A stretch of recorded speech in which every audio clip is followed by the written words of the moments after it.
All right, the topic here is clearing of ground zero. We want to notice the date here, May 30, 2003, which is at the point when this area was cleaned up and rebuilding efforts could take place.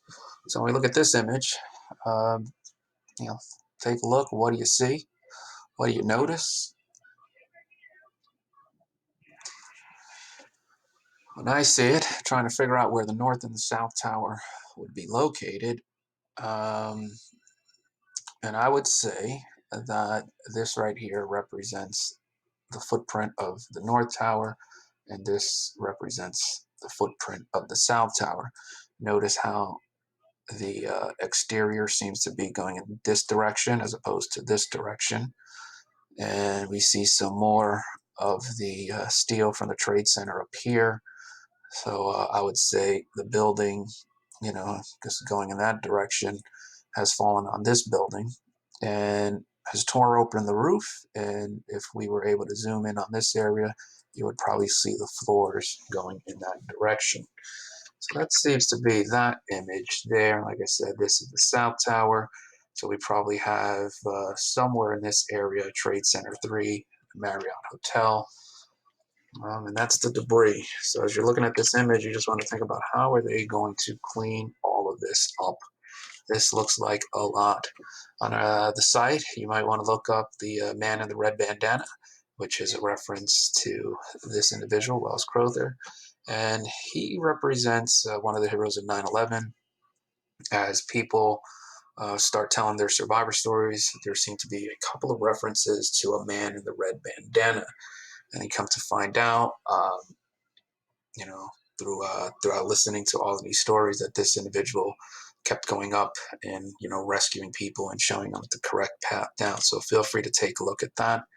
I'm not going to click the link and get flagged for copyright, but by all means, feel free. So the task here, you want to look at the presentation slides. Then you want to locate videos online. You just want to, it was really want to get you to think about the magnitude of this cleanup effort. So this effort is done in phases. First up, they have to determine the stability by creating a ground zero map.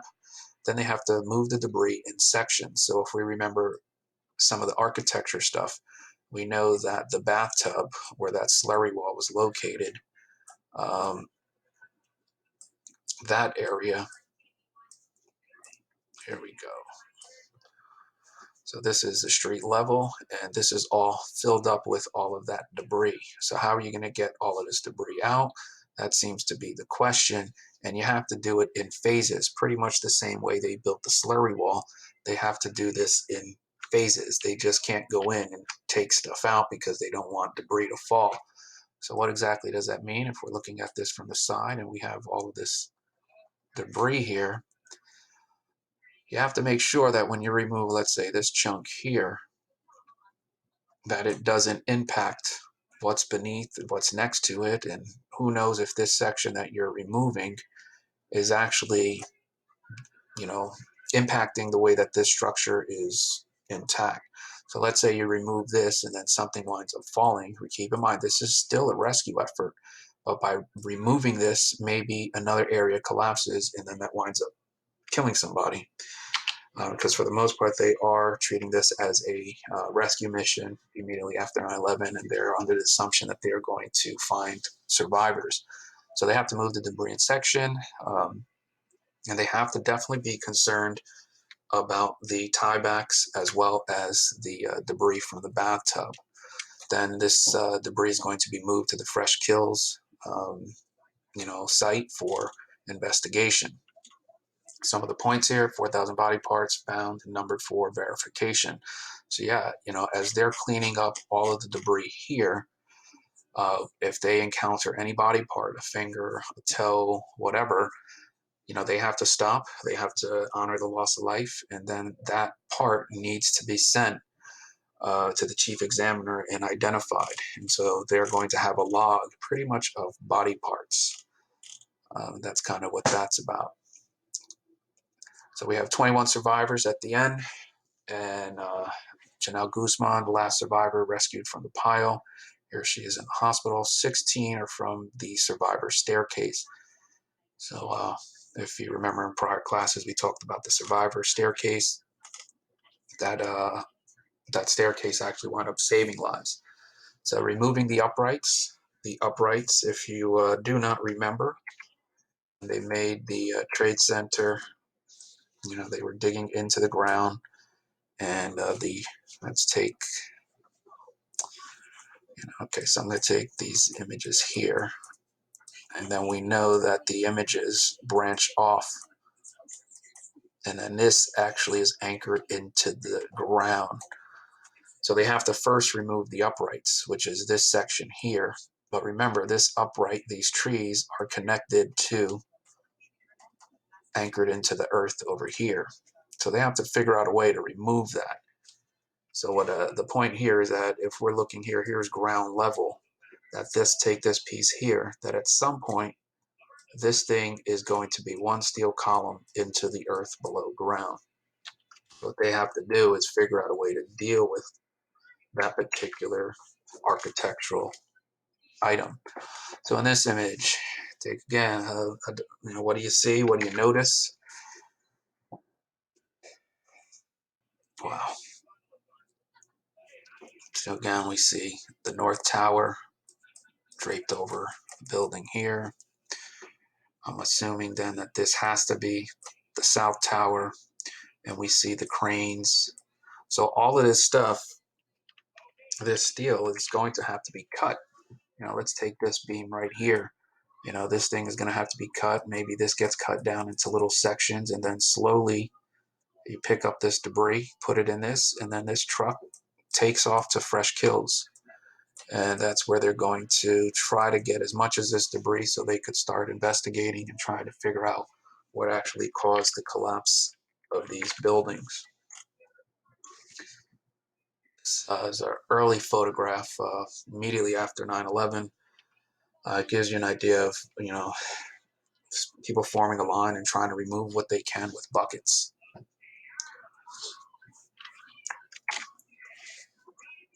This guy seems to have some rebar metal in his hand.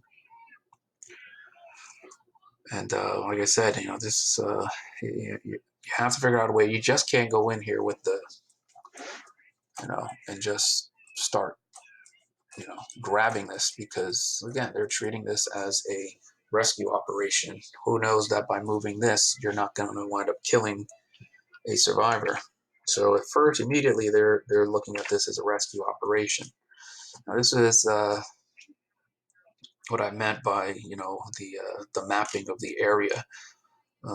This section here, I want to say it comes from the book City in the Sky.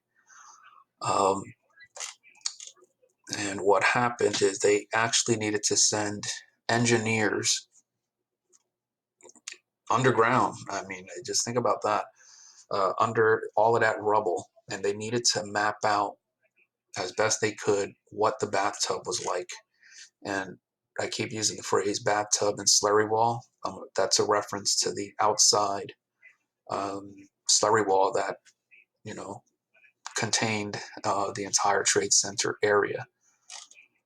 So when we're looking at this image here, the slurry wall is, this outside area. And so here we see the North Tower, the South Tower. What they're actually doing here is they're trying to figure out if any of this is destroyed. And what I mean by that is the slurry wall, because keep in mind, if the slurry wall is damaged, that could potentially lead to a situation where water would pour into the area. So they first need to make sure that it's secure, and they definitely want to take a look at what's called the tiebacks, which are these dots here, as we can see in this image.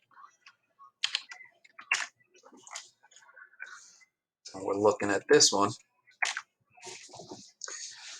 Like I said, this is street level. So we're going down. I always get it mixed up. I don't remember if it's 60, 70 feet below street level. So they built the slurry wall, which is concrete, one section at a time, which is perfect what they're showing you here. One section at a time. And this goes back to how the building was actually made. And then to secure this cement, which is what this gray is, they used what's called a tieback, where they use steel rods to anchor this wall into place. So this section of this wall is additionally held into place by these tiebacks.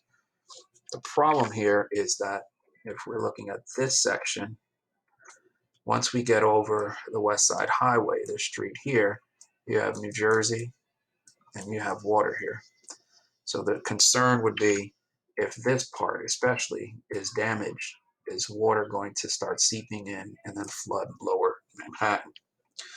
So that seems to be one of the concerns, which is why they have to first map this area out. So when we're looking at these images, we see collapse and stable, 2-inch crack in the floor slab. They're trying to make a determination about the foundation of this structure to see how much of it is intact.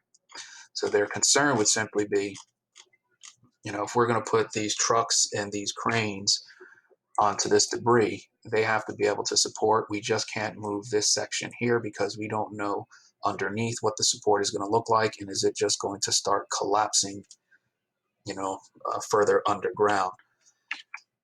And that's what I was mentioning before. The cranes at ground zero, they actually have to create some sort of map to figure out the stability of what becomes known as the pile, which is what these images here are trying to show you. You see slurry wall, bath wall, I guess a little bit is cut off. So backfill, for example, right here, what they're going to do, they're going to start digging out, and then they're going to backfill, which means that debris would then be placed over here. You determine the stability. If it's stable, now we can continue digging in this area.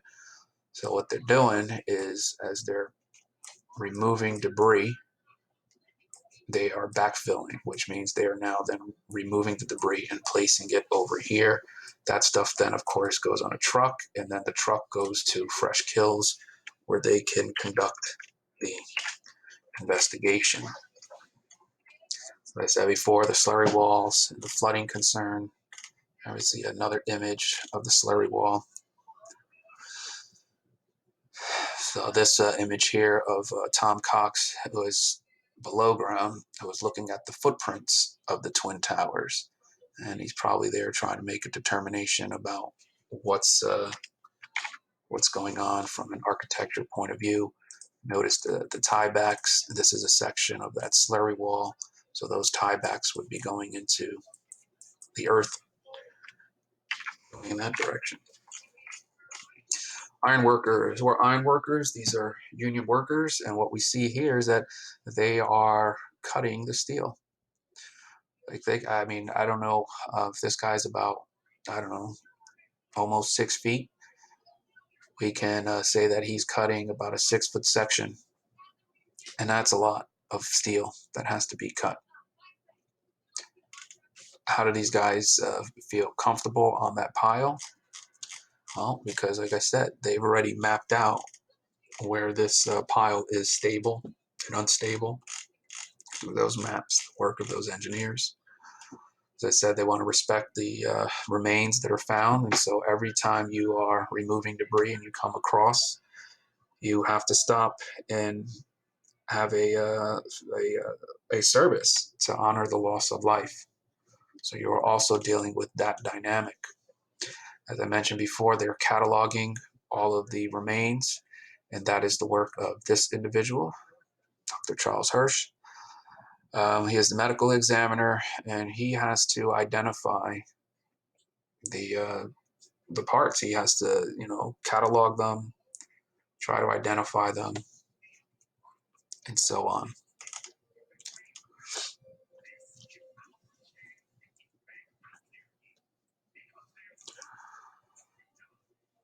The story of Andrea Haberman.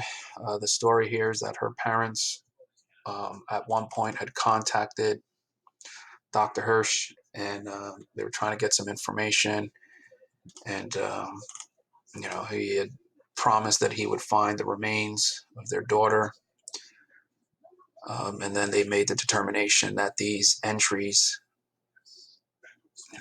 were Andrea. By April 2002, they have 20,000 entries for possible identification.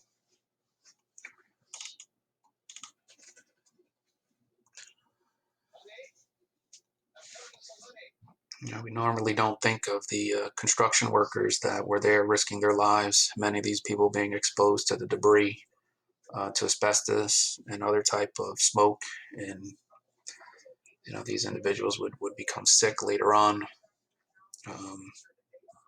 But as the story goes, if you know anything about construction, you're going to definitely have somebody in charge of the job. And the story here, Ron Vega, the construction manager, on the last day of the cleanup ceremony, May 30, 2002, they sing Danny Boy, which is right here. So just try to think about that, from 9/11 to May 30 of 2002, iron workers, all types of construction workers work together on that pile to remove all of that debris, and the bonds that they probably developed, the things that they probably wind up seeing, probably their care and love for each other that developed over this horrific mission. Um, now it's gone. What do you do at that particular point?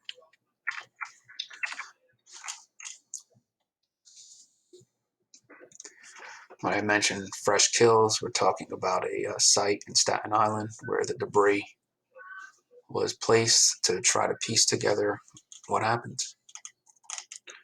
And that's it. This is your task for the remainder of class.